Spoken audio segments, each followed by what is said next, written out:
Hey guys, welcome back to Official Bravo Nation. This is our 12th episode, and today we are going to be reviewing Love is Blind, Season 6, Episodes 10 and 11. So I'm going to do this recap a little different. I'm going to talk about all four of the engaged couples, and then I'm going to talk about the barbecue scene, and then I'm going to do the last scene with Jimmy and Chelsea. So I want to start off with Jeremy and Laura. We left off in episode 9 with Laura confronting Jeremy about staying out all night with Sarah Ann.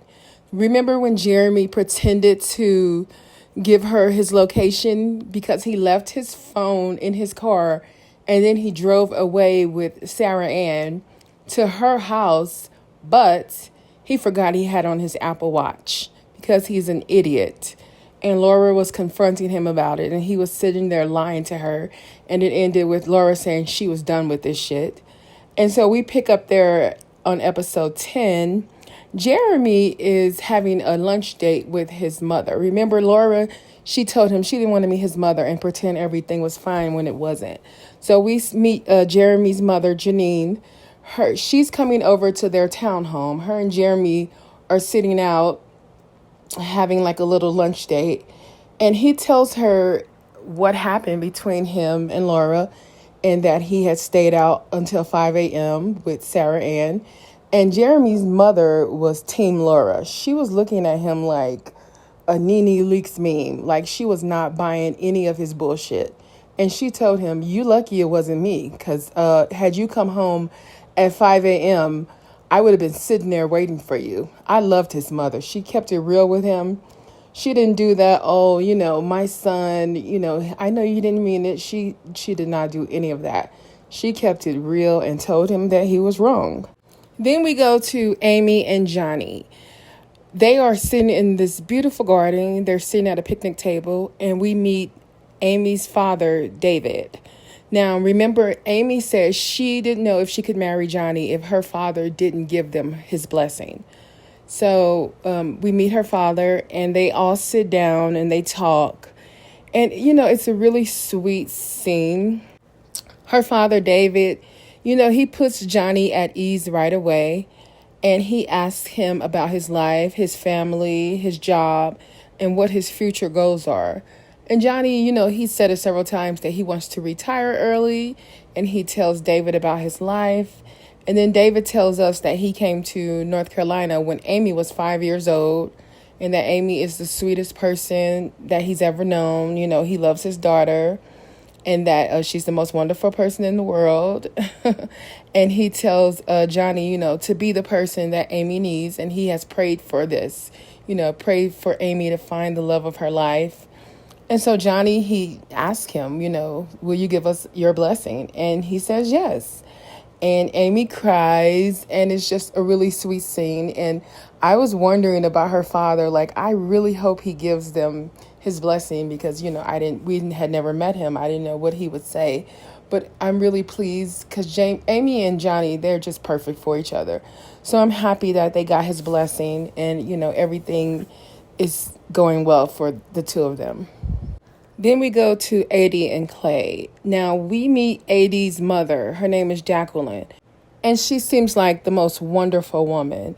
Her and AD, they're out to lunch, and AD is telling her mom that she doesn't like Clay's schedule. She did all this romantic things for him the night before, and he never came home because of his job. His job is far, like an hour or so away, and he doesn't want to drive home at night. So he doesn't come home twice a week. I think that's what he was saying. But Clay shows up and he meets Jacqueline and he starts talking and talking and talking and talking. And Jacqueline, she interrupts him when he starts talking about, once again, Clay is talking about his parents' 25-year marriage, the infidelity.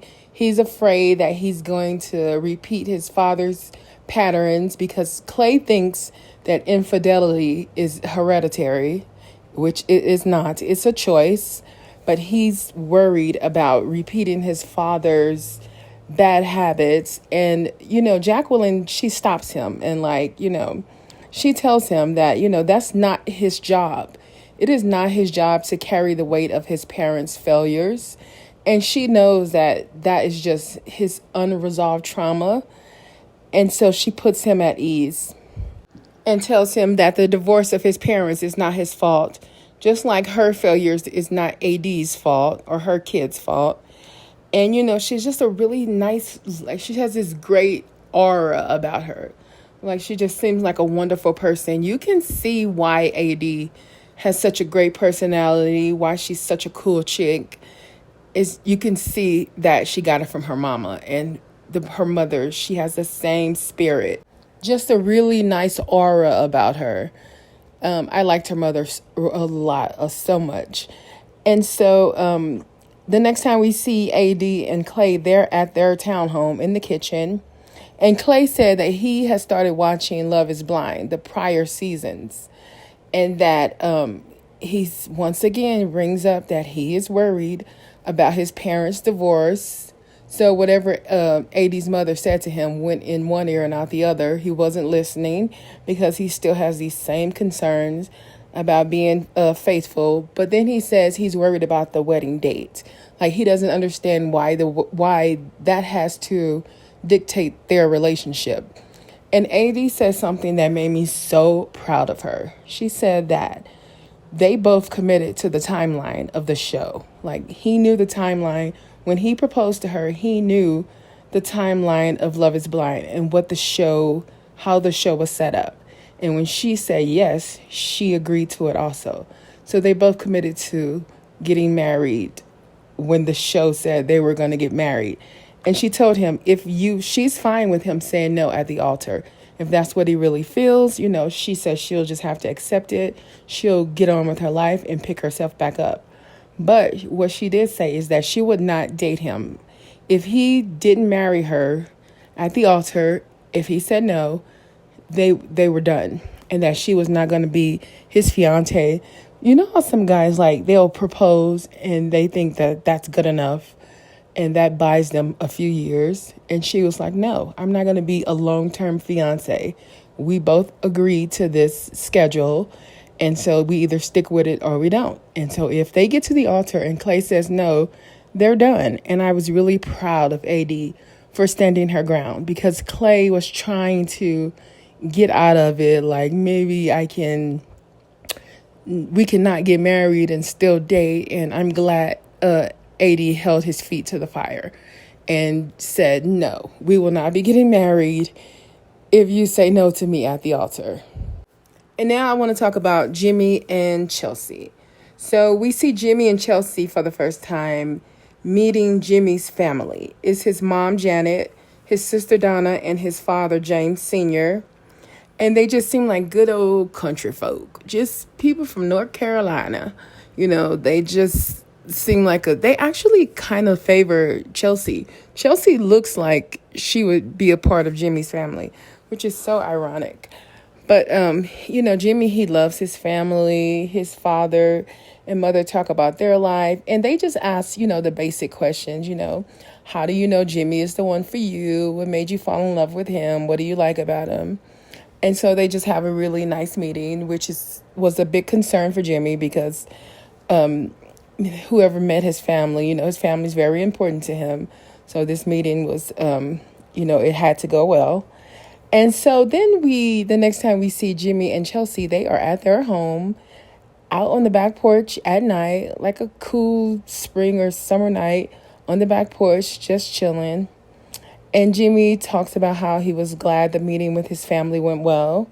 And then Chelsea brings up that she's like, I've been upset with you all day. And apparently Jimmy went out without her. Now, Jimmy says that he asked Chelsea to go with him. Chelsea said, no, you did not. But Jimmy said, well, I knew you didn't want to go either way. So I don't know if he did ask or not. But Chelsea is furious. She said that Mackenzie is the blonde girl who was in the pods with them. Mackenzie claims she saw Jimmy out with, there were women with him.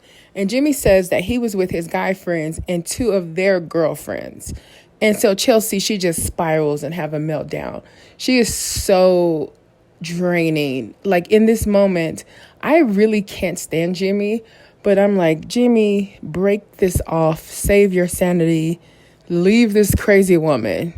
And she just has this whole meltdown about him. I don't want to be with someone who goes out without me. It's embarrassed. She was embarrassed that Mackenzie called her and was like, oh, I saw Jimmy out. And she didn't know what was going on. That's what I think. She was embarrassed about that. But she goes off about how, remember when Chelsea and Jimmy met his two girlfriends? Chelsea said she was cool with that because she was friends with her exes also. So that's that scene where everybody saw where Chelsea is confronting Jimmy, and she's like, I know you fucked her. She was talking about one of his friends, the girlfriends that she had already met, that Jimmy said that they had a one-time thing and that, it wasn't going to work. So they just became friends. And so she is spiraling. And then she throws out, I heard you was with Jess. And he's like, I was not with Jess. You're just making shit up. And this woman, Chelsea, she's so insecure. I mean, it's just painful. She's the type of person who's so insecure. She pushes people away from her before you have a chance to do anything. She'll push you away and just she's so miserable. She makes you not want to be with her. And then the whining voice. And it's just a lot. She is a lot to deal with. I feel so sorry for Jimmy in that moment. He got up and he went in the house and she was like, you don't love me. But then that's the other part. When Jimmy is saying that he loves her and that she's the one for him, I don't believe him either. But I don't know if that's fair on my part to say he's lying because I don't know Jimmy. I just know him through the TV screen. And he just made me skeptical of him because of the way he acted in the pods and the whole Megan Fox thing. So I'm like questioning everything he does. But Chelsea is draining as hell. And Jimmy said that he wants to be with her. He wants to work this out. And even though I don't believe it, I have to take his word for it. And I just want him to get out of this relationship. This relationship is a nightmare. And Chelsea, she's so insecure about Jess. Like, Jess is right there on her mind all day because she feels like that's where he wants to really be. I think it does. I think he does also. I'm not sure. He says no. But, and Jess and Jimmy meets up later. I'm going to talk about that too. But she's so insecure. And so he goes in the bathroom. She comes in there and tries to apologize to him. And he's like, no, you overstepped my boundaries. And he leaves. And the scene ends. So the next time we see the two of them, Jimmy is sitting on the couch. Chelsea comes in the house. Apparently she was at her apartment. And Jimmy says that he doesn't trust her. He doesn't trust her judgment. And that he had gone on a 4-mile walk and, had time to think. And he felt betrayed by her. And that he decided he didn't want to be married. So Chelsea, she gets upset. She starts crying. She's like, I can understand why you want to throw in the tile like this. We have to work it out. You can't just do this because we're mad. We're engaged. And somehow Jimmy changes his mind. At first he said he didn't want to marry her. He was done. But then, he's like, damn, she is so hard to stay mad at. He said he can't stay mad at her. So Chelsea tucks her way back in. I think Chelsea likes drama. She's so immature. She likes her relationship to be, she needs that drama. It's a sign of immaturity. Because if you get a high off of that, you don't feel anything in your relationship until you guys are fighting, that's really sad. That's not a way to live. And it is a sign of immaturity. And that's what she seems like she likes to argue and fight and then make up and have sex and then do it all. And then everything's cool. And then repeat the cycle a few days later. That's what it seems to me.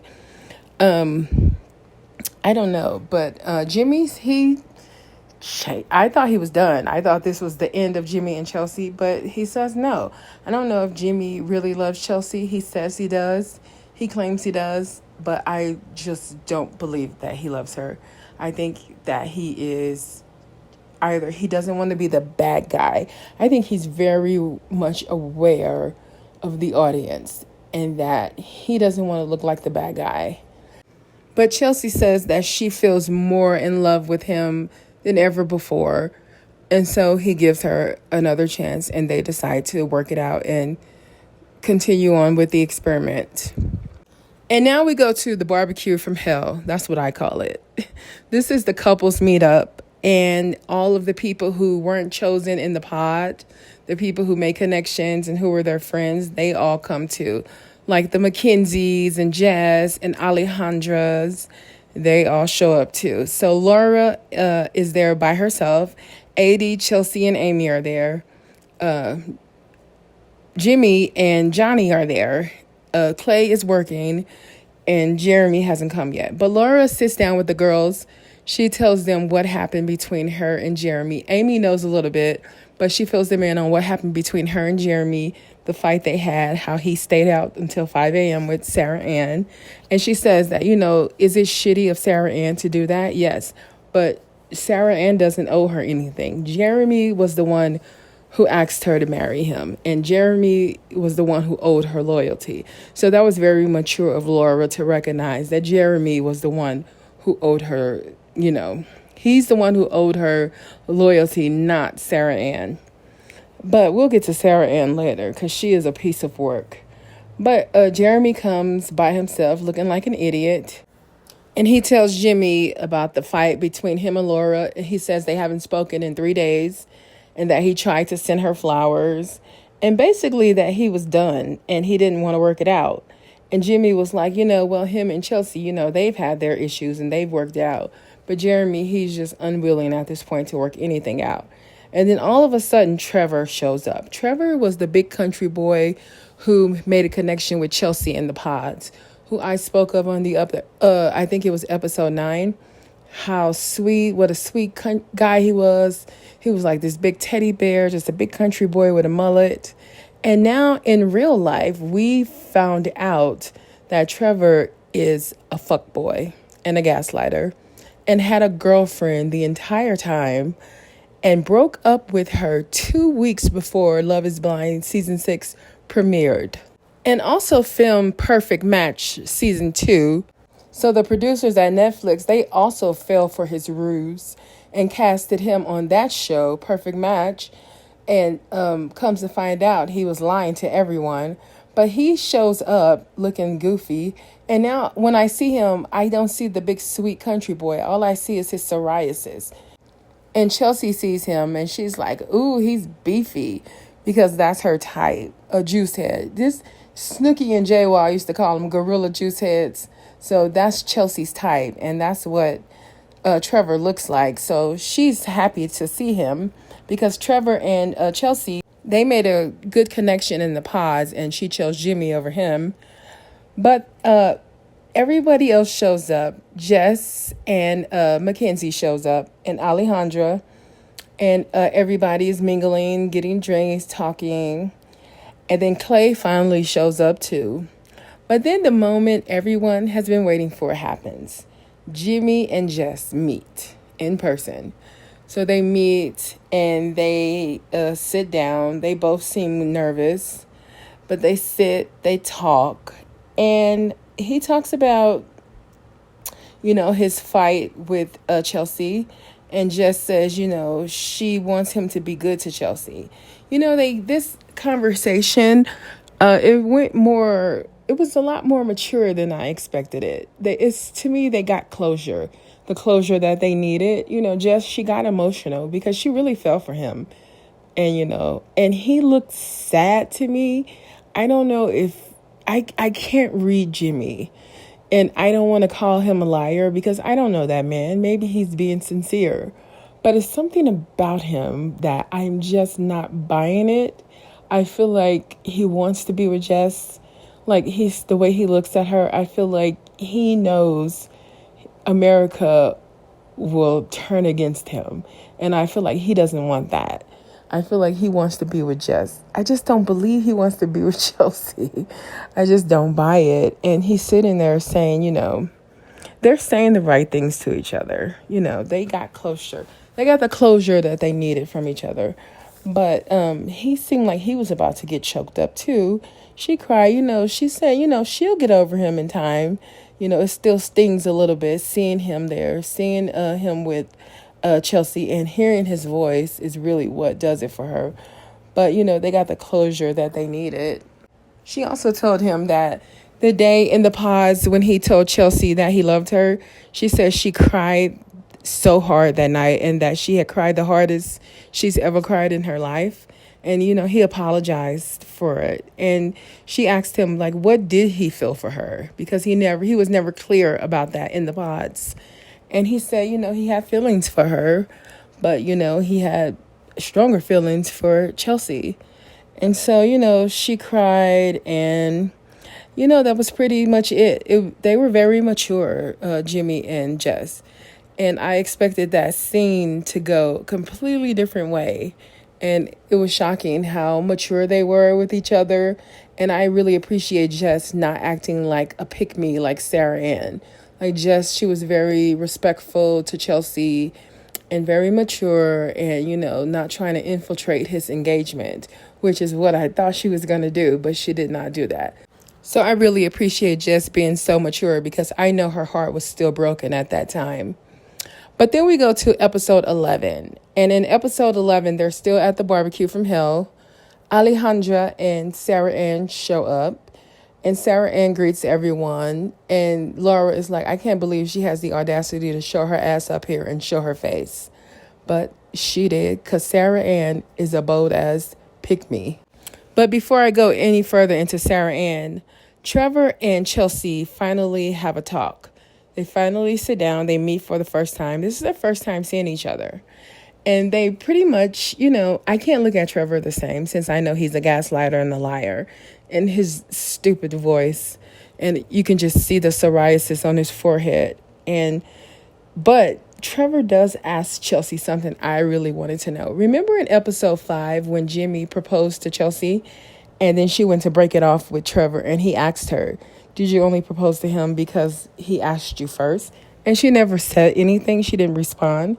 So Trevor, he's probably been thinking about that the whole time because I wanted to know the answer to that as well.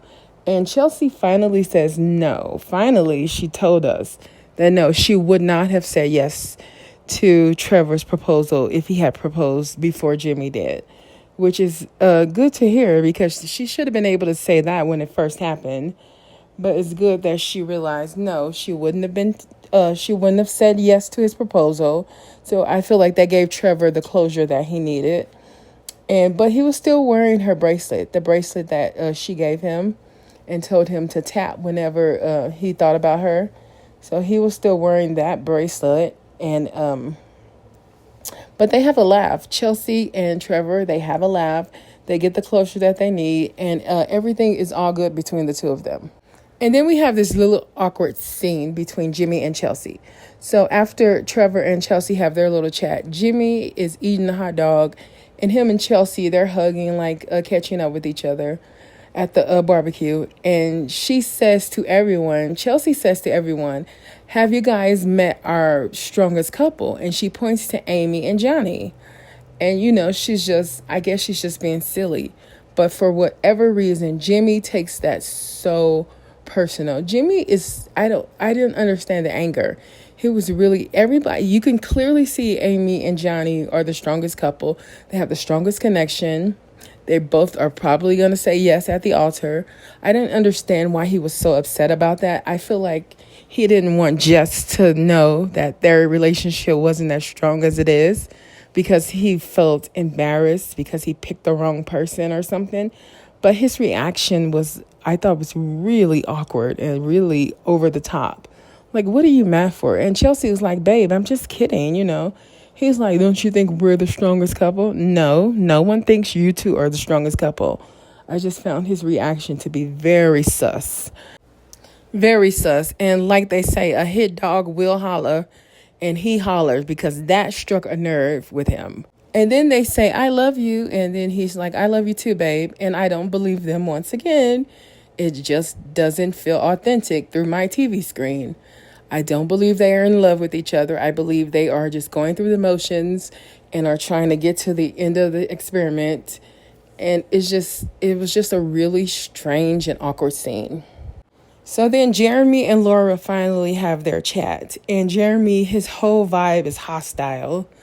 And he tells Laura that it's really messed up that she wouldn't give him her address.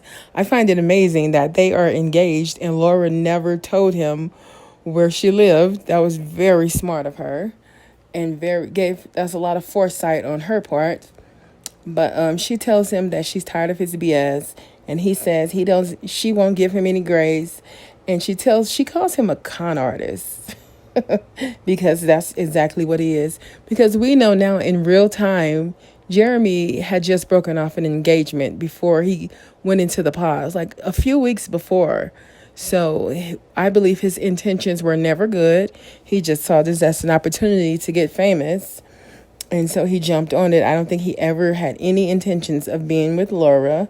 And Laura tells him that she knows he has feelings for Sarah Ann and that he's too immature and not prepared for marriage. And then Jeremy says that, this clearly isn't going to be a civil conversation with them.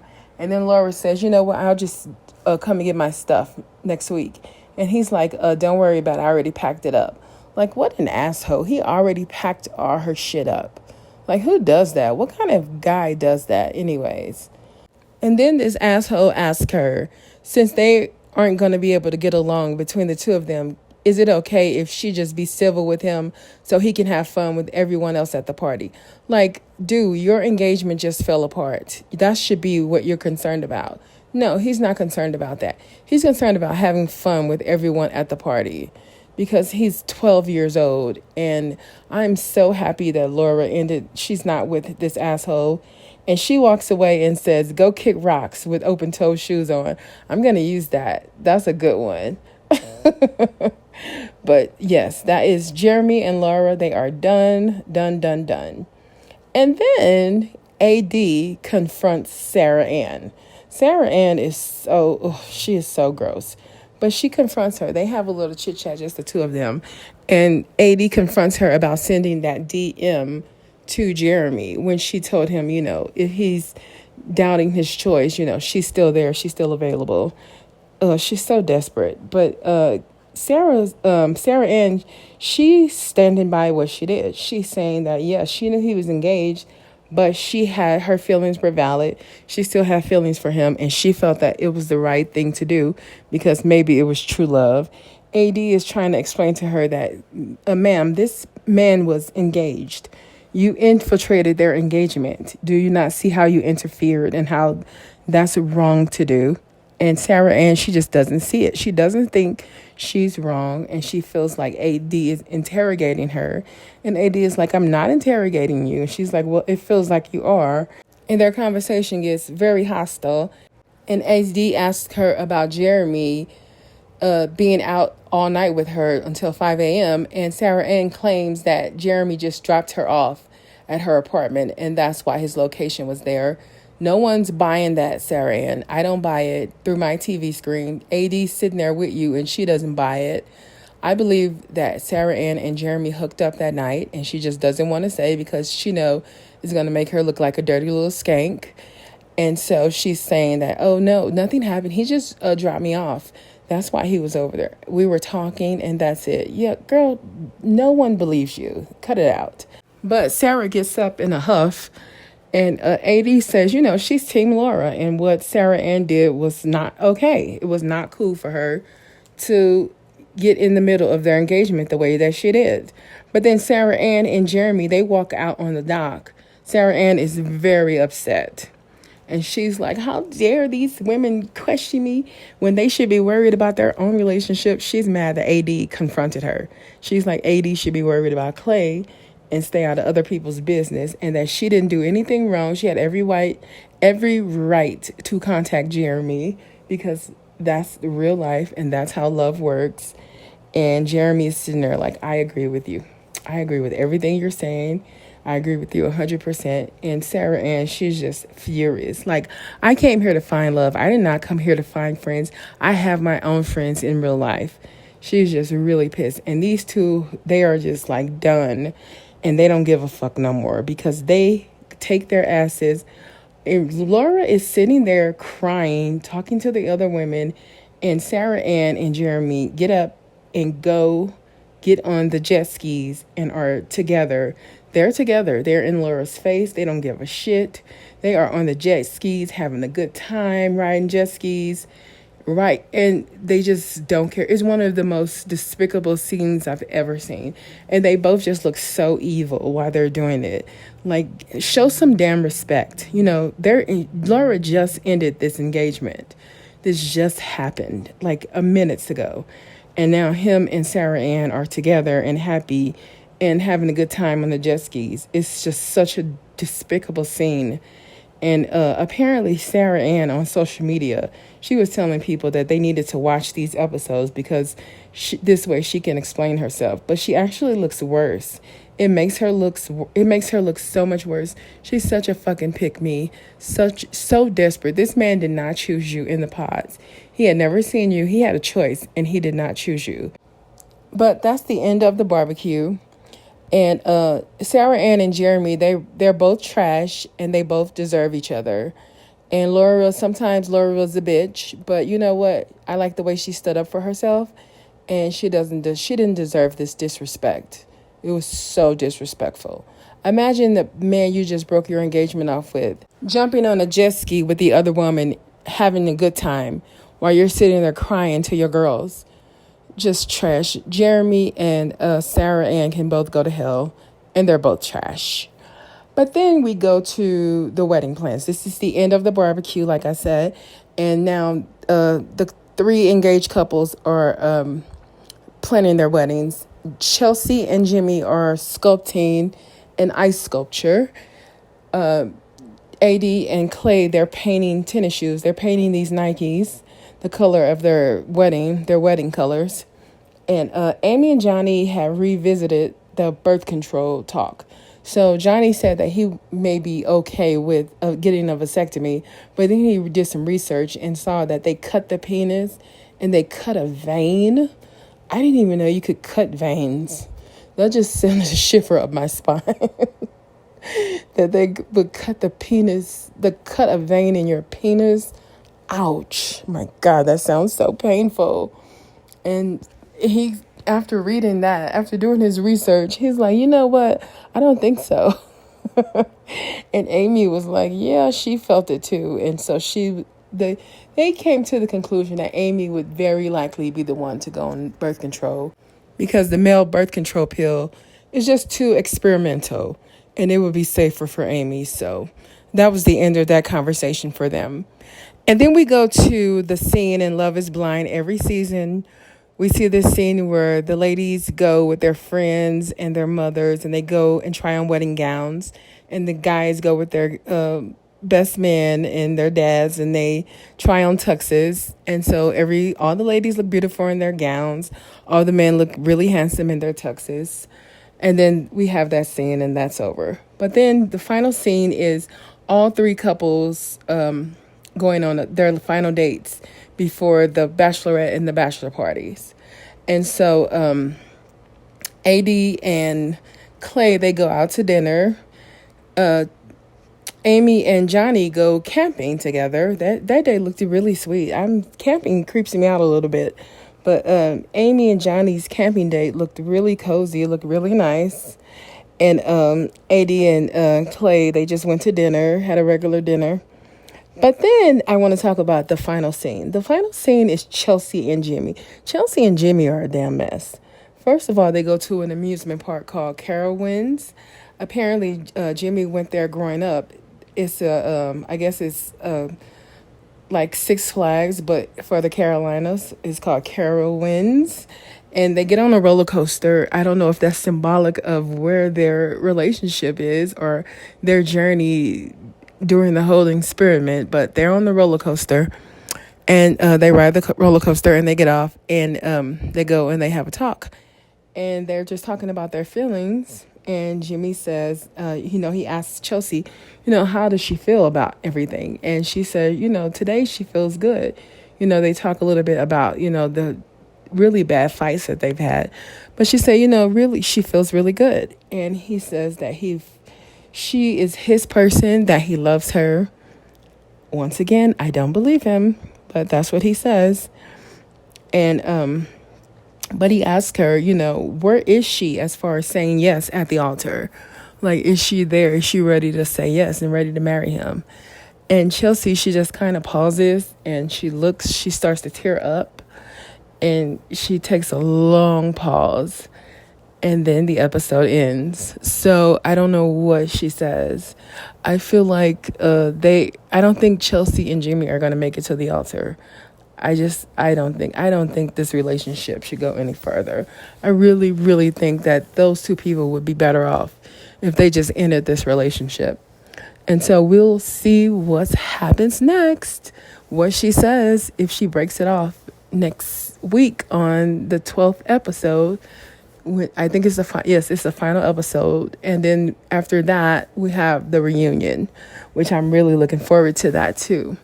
But thank you guys for joining me. Thank you guys for listening and supporting my podcast. And I will see you guys tomorrow with Reunion Part 1 of The Real Housewives of Beverly Hills. Bye, guys.